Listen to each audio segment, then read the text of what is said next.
Salut les amis, aujourd'hui je suis allé voir Capitaine Phillips, un film réalisé par Paul Greengrass, qui a fait entre autres La Vengeance dans la peau en 2007 ou encore Green Zone en 2010. Capitaine Phillips, c'est un très bon film, franchement, je vous conseille largement d'aller le voir. Voilà, c'est la fin de la vidéo. Non. Pourquoi je dis ça? Parce que c'est la 40e fois que je commence cette vidéo. Oh là là, j'en ai marre, je sais plus ce que j'ai dit, je sais plus de quoi j'ai parlé, de quoi j'ai pas parlé. Bref, ça va être le bordel. Si vous voyez cette vidéo, c'est que c'est la bonne. Donc Capitaine Phillips, vraiment, c'est un bon film qui nous propose vraiment de belles choses en termes de jeu d'acteur, de mise en scène, de réalisation, de vraiment un peu de tout, quoi. Et c'est pas pour me déplaire. L'histoire, c'est quoi? Ce qu'il faut savoir, c'est que le film est inspiré quand même d'une histoire vraie, de l'histoire du capitaine Richard Phillips, et plus particulièrement du bouquin qu'il a écrit juste après avoir vécu cet événement. Donc pour situer un peu les choses, en gros, c'était un capitaine et pendant un trajet en mer, il s'est fait attaquer, lui et son équipage, par un groupe de pirates qui a pris le contrôle du bateau, de la majorité de l'équipage, et qui a fini par kidnapper le capitaine. Voilà un petit peu le contexte. C'est vraiment très très joli, très bien joué. Ça on en reviendra, mais c'est vraiment très bien joué. Bien filmé. Il y a des petits trucs qui m'ont un peu dérangé dans la façon de filmer, dans la façon de monter aussi le film. Il y a des trucs qui... c'est pas ma tasse de thé, après chacun son avis, hein. Il n'y a pas de problème. Donc alors, revenons à l'histoire plus précisément. L'histoire, c'est celle du capitaine Richard Phillips qui est amené à diriger un bateau de marchandises qui transporte notamment de l'eau potable, de la nourriture et des trucs comme ça, vers l'Afrique. Et normalement, ça devait bien se passer, il ne devrait avoir aucun problème. Mais en cours de route, et plus précisément dans l'étroit d'Aden, si je me souviens bien, qui se situe entre la Somalie et le Yémen, ils vont se faire attaquer par des pirates, par un groupe de 4 pirates. Au début, ils sont un peu plus nombreux, mais vous comprendrez pourquoi ils finissent en 4. Ils finissent à 4 plutôt. Ces 4 pirates vont prendre le contrôle du bateau et vont finir par kidnapper le capitaine Richard Phillips. Et de fil en aiguille, vous connaissez l'histoire, vous connaissez la fin. Et donc évidemment, l'enjeu du film ne réside pas dans le fait de savoir comment ça va se finir. Parce que si vous connaissez un minimum l'histoire, vous savez comment ça va se finir. C'est pas ça l'enjeu de l'histoire. À mon sens, c'est plus ce qu'il y a à l'intérieur. C'est-à-dire de quelle manière ça s'est installé, comment c'est arrivé, comment les personnages, que ce soit du côté du capitaine Phillips et de son équipage, ou même des pirates somaliens, comment ils ont réussi à réagir, comment ils se sont comportés face à cet événement qui prend des tournures de plus en plus grandes, qui les dépassent, que ce soit d'un côté ou de l'autre. Et ça, c'est très intéressant de voir qu'en fait, Greengrass, j'ai toujours du mal à prononcer ce nom, Greengrass, le réalisateur, je veux dire le réalisateur parce que ça va aller plus vite, le réalisateur réussit à ne pas prendre parti, en fait. C'est ça qui est important, ou en tout cas, nous donne l'impression qu'il ne prend pas parti. C'était le minimum à faire, je pense, dans ce genre de film, et de ne pas partir sur le fait de dire les Américains, c'est les gentils, c'est les plus forts, et tous les autres, c'est les méchants. Ça aurait pu partir vers ce sens-là, ça aurait été une erreur. Heureusement, c'est pas le cas. Et c'est bien plus profond que ça, c'est bien plus intelligent que ça. C'est-à-dire qu'il va vraiment toujours essayer de mettre sur un même niveau les deux côtés. Que ça soit le capitaine ou encore le chef des pirates qui s'appelle Muse. Alors pour savoir, évidemment, le casting, c'est Tom Hanks qui fait le capitaine Phillips. Voilà, on reviendra sur le jeu d'acteur très très vite là. Le chef des pirates, c'est l'acteur Barkhad Abdi qui interprète donc le personnage de Muse, le chef du petit groupe de pirates. Ils sont toujours sur un même niveau, c'est-à-dire qu'à un moment, par exemple dans l'histoire, on nous montre qu'en fin de compte, ni l'un ni l'autre ont voulu être là, ont voulu que ça prenne une tournure aussi grande que ça. Vers la fin, c'est vraiment un truc de fou. Il y a des avions, des hélicoptères, il y a des... Limite, il manquait plus que le sous-marin pour que ça soit un truc de malade, quoi. Parachute et tout. C'était la totale, quoi, à la fin. Bref, aucun des deux voulait ça. Tous les deux sont dirigés par quelqu'un d'autre, en fait. Par une organisation ou par une personne qui, en quelque sorte, les envoie sur le front, quoi. C'est ça qui est important. Parce que, par exemple, Muse nous explique que c'est pas lui qui a décidé de sa vie, en gros, déjà. Et puis, c'est pas lui qui décide et qui choisit de s'attaquer au bateau. Parce que lui, à la base, c'est un pêcheur. Tous les pirates sont des pêcheurs, en l'occurrence, là. Et lui, il aimerait, d'ailleurs, à un moment, il dit qu'il aimerait, lui, vivre en Amérique, avoir une maison, non, s'acheter une voiture, bref, avoir la belle vie, quoi. Donc, il aimerait être tranquille, lui. C'est pas qu'il fait ça pour le plaisir, comme on pourrait le croire. Et c'est peut-être là qu'il se différencie du terroriste. Et d'ailleurs, c'est assez drôle parce que, à plusieurs reprises dans le film, il y a Muse, le chef des terroristes, justement, non? Le chef des pirates dit, justement, nous ne sommes pas d'Al-Qaïda, ne nous attaquez pas, on vous fera pas de mal, ne vous inquiétez pas. C'est assez marrant qu'ils disent ça, en fait, parce que c'est exactement ça, un peu le cliché sur lequel ils auraient pu tomber en faisant ce film, c'est-à-dire le cliché classique des films américains comme ça. Nous, les Américains, c'est les gentils, et tous les autres qui nous attaquent, c'est des terroristes. Et forcément, c'est Al-Qaïda. Quelque part, il ne faut pas chercher plus loin, quoi. Et ça c'est bien que justement le réalisateur ait joué de ça. Ait pris ce contre-pied, en quelque sorte, pour justement que l'on voit qu'il ne voulait pas du tout que ça soit vraiment cliché ni quoi que ce soit, quoi. Donc c'était vraiment très très bien joué de ce point de vue-là. Et encore une fois, pour ce qui est du capitaine, lui, c'est pas lui qui a décidé de venir là. On lui a dit, tiens, il y a ce bateau-là, il faut que tu le transportes jusqu'à tel point. Voilà, le mec, il prend le bateau, c'est un capitaine, il le dirige. C'est tout. Et en plus, il avait bien dit que c'était une nouvelle équipe, c'était pas l'équipe avec laquelle il avait l'habitude de travailler, ni quoi que ce soit.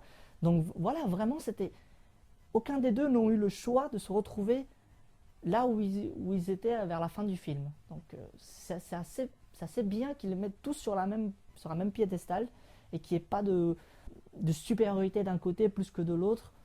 Donc ça, c'est vraiment... J'ai bien aimé ce petit côté, cet équilibre entre les deux camps qui était fort sympathique.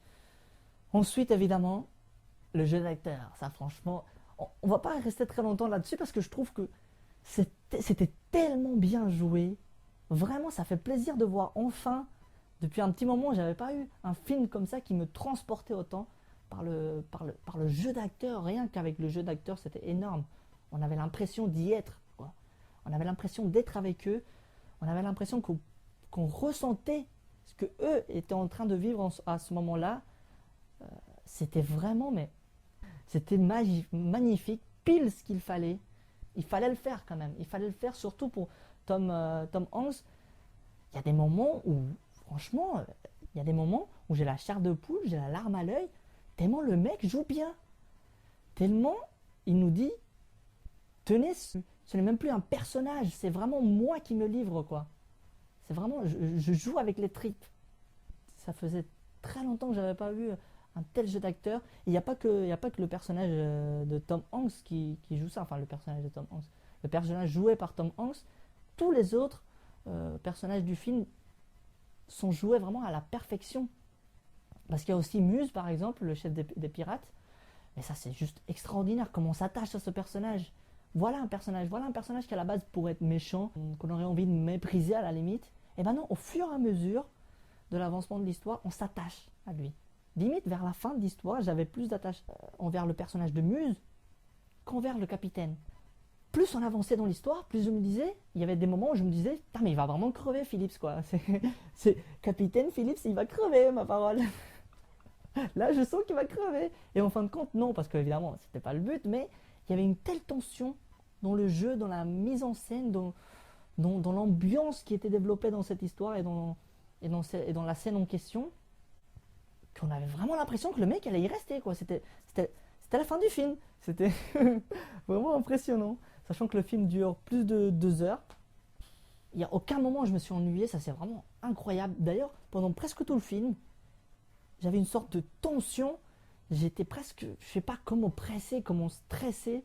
Comme si j'étais vraiment moi-même kidnappé dans le film, quoi. C'était Mais tout ça, c'est vraiment pas l'ensemble du film qui fait ça et qui donne cette impression-là de malaise. Il y a vraiment un malaise permanent, constant, jusqu'à évidemment quand on arrive au climax, où là, le climax est quand même énorme, quoi. Oh, le bordel! Franchement, là où vous dites c'est bien joué, oh là là, c'est vraiment trop bien joué de la part des acteurs. Oh,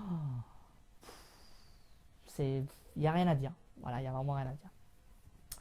Donc, qu'est-ce que je pourrais vous dire aussi par rapport à l'ambiance? Bah, tant qu'à faire maintenant, on va continuer évidemment la musique, qui sont composées par je sais plus Henry Jackman, voilà, Henry Jackman. Elles sont vraiment excellentes les musiques, encore une fois. Et ce que j'ai trouvé bien, au-delà qu'elles soient vraiment magnifiques, c'est que elles prennent pas elles prennent pas le dessus par rapport à l'histoire, par rapport à une certaine scène, par rapport à un certain jeu d'acteur. Elle reste toujours dans l'appui en fait. Elle est toujours là pour vraiment accompagner le ressenti de la scène, pour accompagner le jeu d'acteur, que ça soit triste, un peu d'action ou quoi que ce soit. Il est toujours là pour accompagner, pour vraiment guider, comment dire, le sentiment que l'on doit avoir pendant ce moment-là. Et c'est toujours bien retranscrit au travers de la musique. Donc vraiment là, j'ai rien à dire. Et c'est bien que la musique n'est pas dépassée, n'est pas fait de l'ombre à l'histoire, ni au ressenti qu'on pourrait avoir pour certains acteurs, ni jeux d'acteurs. Ensuite, oui, le petit détail qui m'a un peu dérangé malgré tout quand même, c'est, faut savoir que le film a été tourné en caméra épaule. Donc, pourquoi certains vont se dire, bah, je pense que c'est clair, ça se voit dès le départ, c'est pour donner une impression de réalisme. C'est quelque chose que Greengrass, j'ai vraiment du mal à dire ce nom, c'est un truc de fou, que ce réalisateur aime beaucoup dans ses films, c'est la notion de réalisme dans les scènes et de réalisme dans ce que les personnages peuvent dégager et de ce qu'une scène peut dégager. Il faut qu'elle soit le plus réaliste possible. Et là, c'est vrai que le système caméra-épaule, bah, il aide beaucoup, quoi. C'est-à-dire que la plupart des plans vont être tremblants, comme si, c'est comme si le caméraman était lui-même kidnappé dans l'histoire. Vous voyez ce que je veux dire? C'est comme si le caméraman était pris en otage lui-même et qu'il filmait ce qu'il pouvait, le mec. Vous voyez, il était un peu stressé, donc ça tremblote un peu. Et puis il essaie de filmer un peu tout ce qu'il trouve, tout ce qu'il voit d'intéressant pendant son kidnapping, quoi. C'est quelque chose d'assez intelligent et de bien joué. Donc ça en soi, ça me dérange pas vraiment. Ça permet en plus d'alléger un peu le montage parce qu'il y en a marre d'à chaque fois qu'il y ait des coupes pour montrer champ contre champ. C'est bien que par exemple, là, il y a pas mal de plans où il fait juste un déplacement de caméra. C'est-à-dire qu'il montre le personnage et après il nous montre le contre-champ. Vous voyez? Et de par ce mouvement de caméra, ça évite d'avoir des montages qui nous montrent paf ce plan et paf ce plan. Ça permet d'avoir une certaine fluidité et ça fait aussi du bien dans les films. Ça manque pas mal. Je trouve que c'est plutôt bien joué. Alors ça peut gêner à certains moments et justement, à les moments où c'est vraiment très très rythmé, donc le montage est vraiment très très serré, où il y a des plans qui durent au maximum 2 secondes, 2, 3 vraiment à tout péter, mais c'est généralement 2 secondes chaque plan. Et les plans s'enchaînent pour essayer de donner une sorte de rythme. Ça, je comprendrais. Enfin, si, je comprendrais, mais disons que ça me gêne un peu parce que j'ai l'impression que la plupart des réalisateurs ne voient que ce moyen-là pour dynamiser une scène, par exemple. Pour dynamiser un truc où il y a de l'action. S'il y a de l'action, il faut que ce truc soit découpé. C'est vrai, ça peut servir, mais il n'y a pas que ça. Donc, c'est pas la peine d'en mettre de partout. Il y a des moments où des scènes, franchement, si ça avait été un petit peu plus posé, un petit peu avec un montage un peu plus léger et moins rapide, ça aurait eu beaucoup plus d'impact. Alors qu'à certains moments, par exemple, ils sont dans le canot de sauvetage avec les pirates et le capitaine Phillips. Et là, mais il y a des séquences, il y a des moments où, oh là là, ça fait mal à la tête. En plus, on comprend rien ce qu'il y a à l'image. Parce que ça va tellement vite. En fait, le caméraman bouge, donc ça à la limite, ça fait un peu réaliste, mais ils font les plans tellement petits, tellement serrés, on a le temps de rien distinguer entre chaque plan. Donc ça fait des plans très très rapides, très serrés, et on voit rien. Et ça m'énerve, quand ils font ça, ça m'énerve. Parce que, juste pour donner une impression de rythme et d'accélérer, il n'y a pas besoin de faire ça, les gars, il n'y a pas besoin. Le seul truc qui m'a gêné dans le film, c'est ça. Mais sinon, j'ai trouvé une très belle réalisation, très bonne idée. avec beaucoup de plans rapprochés sur les personnages, sur leur visage et tout ça. Ça donne une impression de, bah, encore une fois, de réalisme et d'y être quoi avec eux. Et ça fait vraiment plaisir. Donc, qu'est-ce que je pourrais vous dire d'autre? Bah, je ne vois pas, à part vous dire d'aller le voir le film, vraiment, je vous le conseille largement. La tension du film, qui était pour moi le plus important, est vraiment bien présente. Et c'est tout ce qu'il fallait quoi, pour avoir un bon film. Pour que le film soit bon, il fallait au moins ça. Et la tension est plus que présente. Et ça fait plaisir. Bon, je vous dis, j'espère que cette vidéo vous aura plu. À la prochaine. En termes de, évidemment, en termes, comment dire, de... Bon, en termes de rien. Hein. Il y avait une tension dans ce film. Enfin bref. Allez le voir si ce n'est pas déjà fait, comme d'habitude. Ça commence trop bien.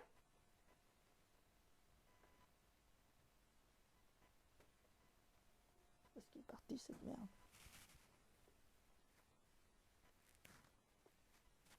Non mais...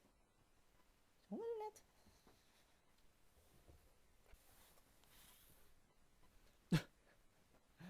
C'est une blague. Mais où sont ces lunettes?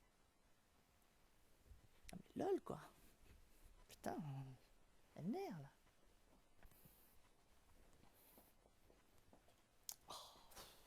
Tout refaire dans ce... Oh, ça m'énerve. Salut les amis. Aujourd'hui on se retrouve. Pourquoi pas aujourd'hui on boit une petite bière ensemble, tant qu'on y est quoi. Voilà quoi.